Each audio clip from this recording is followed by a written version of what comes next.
The Liverpudlian Darren Till shared pictures of the bad-looking eye injury he sustained at his sparring moment in preparation for his great emergence at the UFC 282 on social media. Some of the questions that will be answered in this video are: will Darren Till come out victorious in his fight with Dricus du Plessis? What is the worst type of injury to happen in the MMA? Let's find out more. Firstly, is Darren Till really unpredictable? Yes, he is. The one thing that everyone knows and agrees upon when it comes to Darren Till is his unpredictability.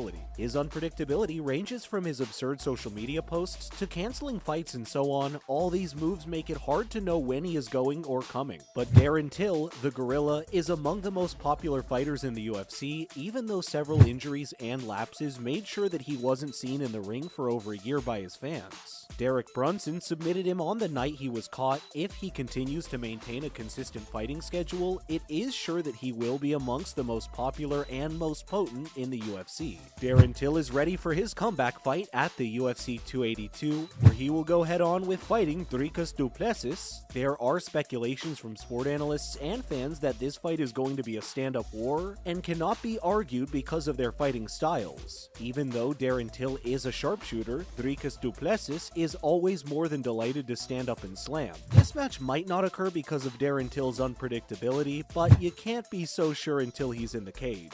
And now, is Darren Till ready to pull off a big fight and victory? Darren Till is most certainly in the best hands, from Khamzat Chimaev to Alexander Gustafsson, who will both ensure that he's super ready to face Dricus du Plessis. Although they can't stand in and fight for Darren Till, they will prepare Darren Till for the fight. Now that we know what Darren Till is doing in preparation for his fight with Dricus du Plessis, let us move on to the next topic of discussion, which deals with the worst types of injuries in MMA. Next, in other related news, what are the worst types of injuries in MMA history? This topic is a pretty sensitive one because we will discuss the worst injuries during MMA fights. Some of the issues are: Chris Weidman's leg injury. This leg injury is not a regular muscle cramp or dislocation. It's a leg injury that can be likened to the shattering effect of a dried piece of wood. That is, Chris Weidman threw his opponent Uriah Hall a leg kick in the first 17 seconds of their fight in UFC 261. However, Uriah Hall saw this move and blocked it with his shin in defense, only to shatter the raised leg of Chris Weidman like that of a dried piece of wood in the forest.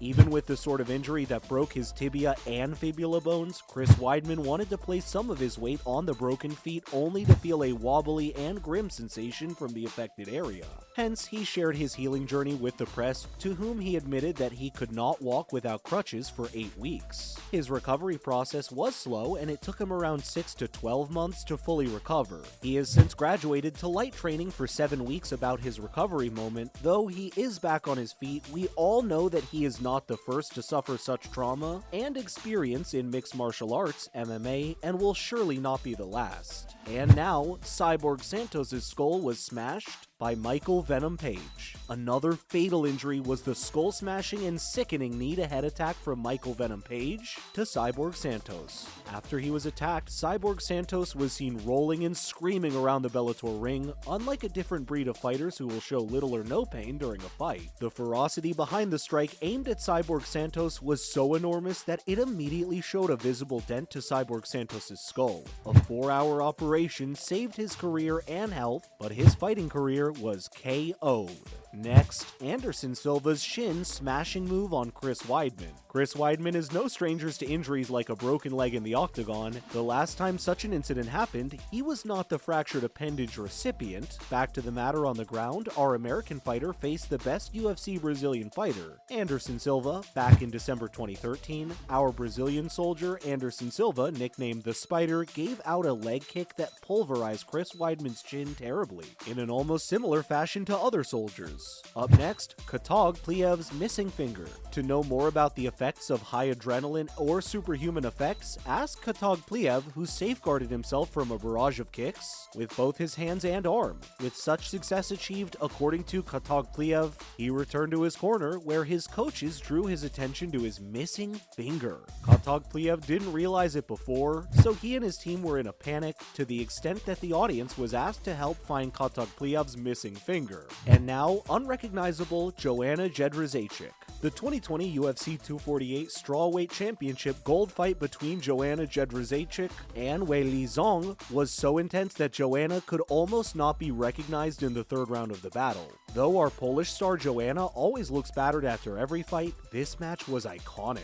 Her face was highly battered to the point that she resembled a B-movie alien with swelling above her right eye because a bonbon-crushing butt had severely dealt with the hematomas around her face and head. Even with the magnitude of her injury, she fought till the 5th round, and a combination of 783 strikes landed by both fighters led to Joanna staying put for 5 days before the swelling could go down. Regardless of that, the Poland star Joanna underwent plastic surgery on her ear so that she could make a full recovery. We're so pleased that she doesn't look like an alien any longer. Next, Frank Mir broke the arm of Antonio Rodrigo Nogueira. Frank Mir is a fighter known for his constant cause of damage to his opponent. For example, in his fight with Tim Sylvia, he broke Tim Sylvia's arm in the name of submission. This method is not the usual routine within the MMA because every defeated player would have tapped the hands of the victor long before a snap or a break took place. However, in the case of Antonio Rodrigo Nogueira, during their fight in the UFC 140, Frank Mir knocked Antonio Rodrigo down into a Kimura submission. Antonio's appendage was tied and broken into a clean half by Frank Mir in this position because he did not tap it out, and also because the former heavyweight champion was seriously enraged by Antonio's persistence. Thankfully, Antonio Rodrigo Nogueira recovered immensely from the fatal arm injury in less than a year. He has nonetheless fought 4 times in the octagon since his recovery. So, Matt Mitrione repeated eye pokes and dislocated their shoulder. A few eye pokes have been present in the MMA sport, and players do not love these eye pokes. They complain painfully of getting an eye driven by the opposition and indicated that concealing the fingers in a glove is an easy fix. Back to Matt Mitrione's eye poke matter, Matt was at the receiving end in the 3rd round of the fight between him and Travis Brown, where he, Travis, gave his opponent a right cross that grazed the right eye of Matt Mitrione, his opponent. This move was done not once, but twice during the fight and was fatal in that it did not only shatter the orbital bone, which almost blurred Matt's vision completely, but the injury kept growing bigger than usual. The total effects of each eye poke, orbital fracture, and shoulder dislocation made Matt Mitrione look like he stuffed a golf ball under his eyelid. Finally, hematoma damage on Jose Aldo. In Jose Aldo's fight against Mark Hominick at UFC 129, Jose Aldo received numerous forearm shots and punches, which led to the battery of his face. The ferocity of these punches and forearm shots made Jose Aldo sustain a forehead hematoma injury.